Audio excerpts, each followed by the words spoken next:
Yes अब हमारा जो नेक्स्ट क्वेश्चन है वो क्वेश्चन है 30 नंबर का। आइए पहले रीड कर लेते हैं, फिर इसे हम सॉल्व करेंगे। उसने लिखा है कि अमित, सुमित और नमित एक फर्म में साझेदार है और लाभ को 3-3-2 के अनुपात में बांटते हैं। 1 अप्रैल 2024 से लाभ को वो अब समान रूप से विभाजित करेंगे। ओके उसने लिखा हुआ है on that date the profit and loss account show a credit balance 1,20,000। Instead of closing the profit and loss account it was decided to record and adjustment entry reflecting the changes in the profit sharing ratio. जो नया ratio change हो उसके according entry करनी है हमें। Pass necessary journal entries to give effect to the same. अब देखिए मुझे जो प्रॉफिट है 1,20,000 का, इसे पुराने रेशियो में नहीं बांटना है, इसे जो चेंजेस हुआ है उसके अकॉर्डिंग बांटना है। तो जब वो चेंजेस के अकॉर्डिंग उसको डिस्ट्रीब्यूट करने को बोले तो ऐसी कंडीशन में हम P&L अकाउंट का जो बैलेंस है, जो अकाउंट है, उसको क्लोज नहीं करते हैं। यदि पुराने रेशियो में बांट रहा हूँ तो अकाउंट क्लोज हो जाता है, और यदि मैं सेक्रीफाइस और गेनिंग रेशियो में बांट रहा हूँ तो फिर P&L अकाउंट क्लोज नहीं होता है। तो इस सवाल में उसने नहीं बोला कि प्रीवियस रेशियो में बांटना है, इसका मतलब ये है। अच्छा, वो बोल रहा है कि चेंजेस के अकॉर्डिंग बांटना है, इसका मतलब मुझे पहले सेक्रीफाइस गेनिंग रेशियो निकालना पड़ेगा और उस सेक्रीफाइस गेनिंग रेशियो में बांटना है अपने को। तो चलो पहले रेशियो निकाल लेते हैं। क्वेश्चन में हमने रीड किया हुआ है, ओल्ड रेशियो उसने दिया हुआ है हमें 3 और 2 का। 3 और 2 का समेशन करो, कितना होता है?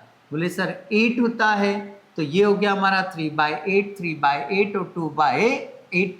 ओके, जो न्यू रेशियो उसने बोला है वो बराबर बोला है, इक्वल बोला है। तो इक्वल में हम क्या मान के चलते हैं? 1:1:1। 1 को सबमिट करो, 1 का सबमिशन करो, तो ये हो गया 1/3 और 1/3।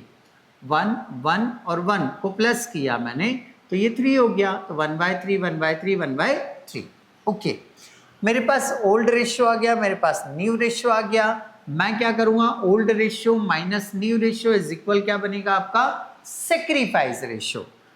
अब मैं एक एक करके कैलकुलेट करूंगा। सबसे पहले हम किसकी बात करेंगे? बोले सर सबसे पहले हम बात करेंगे अमित की। किसकी बात करेंगे? अमित की। तो अमित का ओल्ड रेशियो कितना है? 3/8 माइनस अमित का न्यू रेशियो 1/3। ओके, और एक चीज का हमेशा ध्यान रखा करो, रेशियो निकालने के पहले आप सर्कल लगा लिया करो। जब आप सर्कल लगा लेते हैं तो थोड़ी सी मिस्टेक होने की प्रोबेबिलिटी जो है वो कम हो जाती है। ओके, चलो अमित मतलब मुझे ये दोनों अमाउंट लेना है, अब मिस्टेक नहीं होगी हमसे। तो अमित का ओल्ड रेशियो जो है वो 3/8 है, लिखा मैंने, माइनस का साइन लगाया। अमित का न्यू रेशियो 1/3 है, ये लिखा। इसका एलसीएम लेना पड़ेगा, तो एलसीएम क्या आ रहा है? 8 × 3। 3 को मैं यहाँ 3 से मल्टीप्लाई करूँगा, 3 तीजा क्या होता है? 9। 8 को मैं यहाँ मल्टीप्लाई करूँगा, 8 1 जा क्या होता है? 8 होता है। तो ओल्ड रेशियो उसका 9 था, ओल्ड रेशियो उसका 9 था, न्यू रेशियो उसका 8 है। पहले ज़्यादा था, अब कम हो गया, मतलब सेक्रीफाइस आ जाएगा। तो इसका सेक्रीफाइस रेशियो जो आएगा वो ऊपर आएगा 1 और डिवाइड में आएगा 8 3 जा 24। ये कौन सा रेशियो आ गया हमारा? सेक्रीफाइस रेशियो आ गया। जब मेरा रेशियो प्लस में आए तो सेक्रीफाइस, जब मेरा रेशियो माइनस में आ जाए तो गेन आ जाएगा। ओके, सुमित की बात करें। सुमित का ओल्ड रेशियो 3/8 है, ये लिखा मैंने 3/8 माइनस सुमित का न्यू रेशियो 1/3 है, सेम पोजीशन आ रही है हमारी 1/3। एलसीएम डिनोमिनेटर में से लेंगे तो 8 × कितना? 3। 3 से यहाँ मल्टीप्लाई करेंगे, 3 3 जा 9। 8 से यहाँ मल्टीप्लाई करेंगे तो 8 1 जा 8। 9 - 8 इज इक्वल क्या आएगा आपका? 1 आएगा। ठीक है। 8 3 कितना होता है 24, ये भी हमारा क्या आया, सेक्रीफाइस आया। ओके, अब मैं नमित की बात करूँगा। नमित का ओल्ड रेशो 2/8 है, ये नोट किया मैंने 2/8, माइनस न्यू रेशो 1/3 है, तो मैंने यहाँ रखा 1/3। इसका एलसीएम आएगा 8 इंटू 3 का यहाँ मल्टीप्लाई करेंगे, 3 2 कितने होते हैं 6, माइनस 8 का यहाँ मल्टीप्लाई करेंगे, 8 1 8। जब मैं छोटी संख्या में से बड़ी संख्या घटा रहा हूँ तो माइनस का 2 आएगा, डिवाइडेड बाय कितना हो जाएगा 24। ये क्या आ रहा है हमारा, गेन आ रहा है। ठीक है भाई, ये गेन आ गया।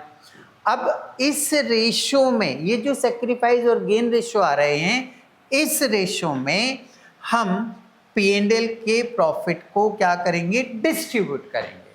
तो चलो 1,20,000 को मैंने नोट किया, ये नोट कर दिया। हाँ, अमित का रेशो क्या है बेटा, 1/24। ओके, 24 से इसको हम डिवाइड कर देंगे तो देखो कितना आएगा आपका, 24 से इसको डिवाइड करेंगे, ये आज का कट जाएगा 5 टाइम्स, मतलब कुछ 5,000 आएगा। तो इसका अमाउंट आ रहा है आपका 5,000। ओके, ऐसे जो हमारा सुमित है उसका रेशो 1/24 ही है, तो ये लिखा मैंने 1/24। इसको भी इससे हम कट करेंगे तो ये 5,000 ही आएगा, एक से मल्टीप्लाई करेंगे तो 5,000 आ जाएगा। ओके, नमित का रेशियो माइनस का 2/24 आ रहा है, तो मैं वैसे ही रखूँगा माइनस का 2/24। ओके, इसको 24 से इसको डिवाइड करेंगे, वही 5,000 आ रहा है। 5,000 को -2 से मल्टीप्लाई करूँगा तो ये माइनस का कितना आ जाएगा आपका, 10,000 आ जाएगा। ये आ गया। अब मैं क्या करूँगा, ये डिस्ट्रीब्यूशन हो गया, इसके अकॉर्डिंग मैं यहाँ जनरल एंट्री करूँगा। क्या बताए थे सर, जो सेक्रीफाइस पार्टनर है ये क्रेडिट होगा, जो गेन पार्टनर है वो डेबिट होगा। तो जो गेन पार्टनर है वो डेबिट होगा, इसका मतलब मुझे डेबिट किसको करना है, नमित को। तो नमित डेबिट हो जाएगा कितने से, 10,000 से। तो एंट्री करेंगे हम, कौन है बेटा, किसको डेबिट करना हमें, नमित। तो नमित कैपिटल अकाउंट डेबिट, कितने से डेबिट बेटा, 10,000 से। टू कौन, बोले सर ये दोनों ही सेक्रीफाइस हैं, अमित भी सेक्रीफाइस है और सुमित भी सेक्रीफाइस है। तो अमित सेक्रीफाइस है, ये क्रेडिट होगा। अमित कैपिटल अकाउंट कितने से, 5,000 से। अमित के बाद कौन है, सुमित, तो ये सुमित भी क्रेडिट होगा, सुमित कैपिटल अकाउंट कितने से, बोले सर 5,000 से। नरेशन लिखेंगे, विंग एडजस्टमेंट एंट्री फॉर, किसके लिए कर रहे हो आप, प्रॉफिट एंड लॉस अकाउंट। ठीक है भाई, दोनों साइड की टोटल लगाऊंगा, देखो दोनों साइड की टोटल मैच हो रही है क्या, बोले हाँ सर 10,000 यहाँ भी आ रहा है और 10,000 यहाँ भी आ रहा है। तो इस तरह से आपका ये क्वेश्चन यहाँ आकर कंप्लीट हो जाता है।